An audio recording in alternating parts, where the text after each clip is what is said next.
नमस्कार. आज आषाढी एकादशी निमित्ताने आम्ही साबुदाण्याची खिचडी बनवली होती. तर आज मी तुमच्याबरोबर साबुदाण्याची खिचडी कशी बनवायची ही रेसिपी शेअर करणार आहे. अगदी झटपट आणि 3 ते 4 तासामध्ये आपला हा साबुदाणा भिजवून त्याची आपण खिचडी बनवू शकतो. तेथे आम्ही 4 किलो साधारण साबुदाणा घेतलेला होता आणि तो सर्वात आधी मी धुवून घेत आहे. म्हणजे साबुदाण्यामध्ये जे पांढरं पाणी निघेल ते आपण काढून घेणार आहे आणि त्याच्यामध्ये साबुदाणा भिजेल इतकंच पाणी ठेवून आपण त्याला भिजवायचं आहे. साबुदाणा व्यवस्थित धुवून घेतला की त्याच्यामध्ये साबुदाणा भिजेल एवढंच पाणी ठेवून आपण झाकण ठेवून तो साबुदाणा भिजवत ठेवणार आहे. 3 ते 4 तासामध्ये हा साबुदाणा व्यवस्थित भिजणार आहे आणि त्याच्यानंतर सुटसुटीत अशी खिचडी तयार होणार आहे.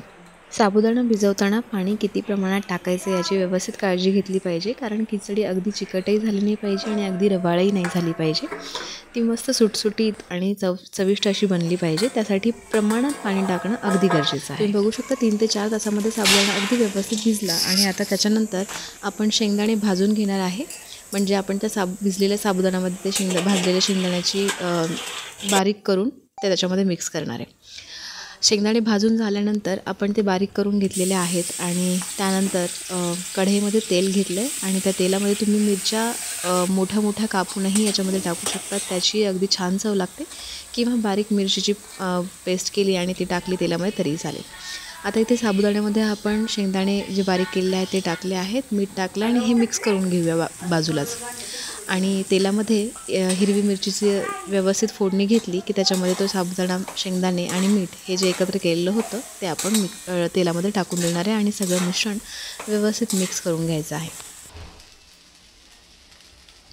तेलामध्ये ह्या सगळ्या गोष्टी व्यवस्थित परतून घेतल्या की झाकण ठेवून आपण 5 ते 7 मिनटं हे सगळं व्यवस्थित शिजवून द्यायचं आहे, कारण साबुदाणा कच्चा राहता कामा नये. याच्यामध्येच आपण या सगळ्या गोष्टींसोबत बटाटे उकडून घेतलेले होते तेही मिक्स केलेले आहेत. ते ऑप्शनल आहे, तुमच्याकडे असतील तर तुम्ही बटाटे टाका, नसतील तर तुम्ही नाही टाकले, स्किप केले तरीही चालेल. इथे आपला साबुदाणा रेडी आहे आणि अशी आम्ही एक डिश बनवली होती सर्वांसाठी, ज्याच्यामध्ये आपण साबुदाण्याची खिचडी, दही, पापडी, बटाट्याचा कीस आणि केळी असा नैवेद्य देवालाही दिला होता आणि सर्वांसाठी हेच ताट बनलं होतं. धन्यवाद.